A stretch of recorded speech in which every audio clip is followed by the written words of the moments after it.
Roni math জোনে আপনাদের স্বাগতম। আজকে আমি এই শতকরার কিছু অঙ্ক নিয়ে আজকে কাজ করব, যেটা পার্সেন্টেজের যে অঙ্কগুলো সেটা নিয়ে।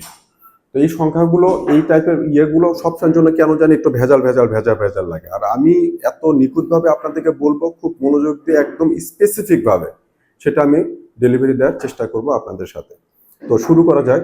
দেখেন, বলছে 144 একটা সংখ্যা, সেটা কোন সংখ্যার 40%? কোন সংখ্যার 40%? মনে করলাম যে 144 হচ্ছে 144 হলো এক্স এর 40%। আমি এটাকে কি ধরলাম? এক্স ধরলাম। আমাকে বললো যে 144 কোন সংখ্যা 40%, আমি বললাম যে 144 হলো এক্স এর 40%। খুব সুন্দর একটা জবাব কিন্তু দিয়ে দিলাম। এখন কি এক্স এর মানটা বের করা, খুব সুন্দর করে বোঝেন যে 144 কোন সংখ্যা 40%? 144 হলো এক্স এর 40% বললাম। তাহলে আমার কি বের করতে হবে? এক্স এর 40%। তাহলে এক্স এর কত? 40% সমান কত? 144। আমি বললাম যে আমি যদি এক্স একটা সংখ্যা নেই, সেই সংখ্যাটা যদি 40% করি তাহলে কত হবে? 144। খুব সুন্দর। এখন এখান থেকে আমার এক্স এর মানটা বের করতে হবে, আর কোনো কাজ নাই। তাহলে কি করব? তাহলে এক্স থাকবে গুণন, এর মানেই তো গুণন জানি, আর 40% এখানে যেটারই পার্সেন্টেজ থাকুক সেটা উপরে লিখবো, নিচে কত হবে? 100। আমাকে যদি বলে x% x/100, 2% 2/100, 3% 3/100, তো এই পার্সেন্টেজের সাথে যেটাই থাকবে সেটা লিখবো, ডিভাইডেড বাই কত দেবো? 100। অন্য কোনো কথা নাই এখান থেকে। তাহলে ইকুয়াল কত হবে? 144। এখন এখানে খুব মজার একটা জিনিস আমি আপনাদের দেখিয়ে দিই, খুব সুন্দর। কি রকম হবে? এটা আচ্ছা, এটা শেষে দেখিয়ে দেয়, ওইটা ক্যান্সেল আউটটা। এইটার এটা কি হবে? কেটে যাবে। 2 দিয়ে কাটলে 2 দুগুণে 4, 2 দিয়ে কাটলে 5 দুগুণে 10। এখন যদি আমি এক্স কে সাবজেক্ট করি, এক্স ইকুয়াল, এক্স এর সাথে এই 2 কি আছে? গুণ আকারে আছে, সেটা কি হবে? ভাগ হয়ে যাবে।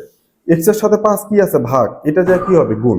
তাহলে আমি লিখতে পারি 144, এটার সাথে এই যে 5 এক্স এর সাথে ভাগ আকারে আছে, এটা যা কি হবে? ওই পাশে গুণ। আর এক্স এর সাথে 2 কি? গুণ আকারে আছে, এটা ওই পাশে যা কি হবে? ভাগ। এখন যদি আমি এটাকে কেটে দিই তাহলে কি হবে? 7 দুগুণে 14, 2 দুগুণে 4। তাহলে কত হলো আমার এটা? 5 দুগুণে 10, হাতে 1, 5 সাথে 35, আর 1 কত? 36। তাহলে আমার সংখ্যাটা কত? 360। 360। তাহলে যখন এই ধরনের থাকবে যে 144 কোন সংখ্যার 40%, 144 হলো এক্স এর 40%। তাহলে এক্স এর 40% সমান 144। খুব সহজ একটা বিষয়। এখন দেখেন, আমি যদি এই 360-এর এখন কি করব? 40% করবো। তাহলে গুণন 40 বাই কত? 100। 100। দেখেন যে আপনি 144 চলে আসবে এখান থেকে। শূন্য শূন্য কাটা, এই শূন্য কাটা, এখান থেকে গুণ করেন 4 6 24, 3 4 12, আর 1 2 14, 144। এটা আবার প্রমাণ করে দিলাম ঘুরাইয়া। তাহলে আমরা এই অঙ্কগুলো, এই লজিকটা অ্যাপ্লাই করলে অনেক সহজেই আপনারা এই সমস্যাগুলো সমাধান করতে পারবেন। খুব ছোট ছোট বিষয়, খুব সিলি সিলি বিষয়। আপনারা যাতে অনেক ম্যাথে অনেক উইক আছেন, তারা এগুলো দেখেও মানে মাঝে মাঝে হয়তো একটু চিন্তা করেন, এটা পারবো না, কোনো কনফিউশন নাই। এটা শেখার জন্য মানে অনেক যে বেশি মেধা থাকা লাগবে কোনো দরকার নাই। জাস্ট একটু মনোযোগটা যদি থাকে তাহলে আপনারা পারবেন। এটা থাকার জন্য অনেক ব্রিলিয়ান্ট হওয়ার দরকার নাই এগুলো জানার জন্য, কিন্তু শুধু মনোযোগটা লাগবে, এখন আগ্রহটা লাগবে। খুব মনোযোগ সহকারে যদি এই অঙ্কটা দেখেন, খাতায় 2বার লিখে প্র্যাকটিস করেন, এই টাইপের আরো 3 4টা করেন, করতে করে এই যে এইভাবে মান বের করেন, করে এটাকে আবার উল্টায় দেখেন যে এটা হয় কিনা, তাহলে আপনার প্রুফটা হয়ে গেল। দেখবেন যে খুব সুন্দরভাবে এগুলো করতে পারছেন। সো যদি আমার এই ভিডিওগুলো ভালো লাগে, ক্লাসগুলো থেকে আপনারা উপকৃত হতে পারেন, অবশ্যই ফলো দিয়ে পেজটাকে ফলো দেবেন, লাইক কমেন্ট শেয়ার দিয়ে পাশে থাকবেন। ধন্যবাদ।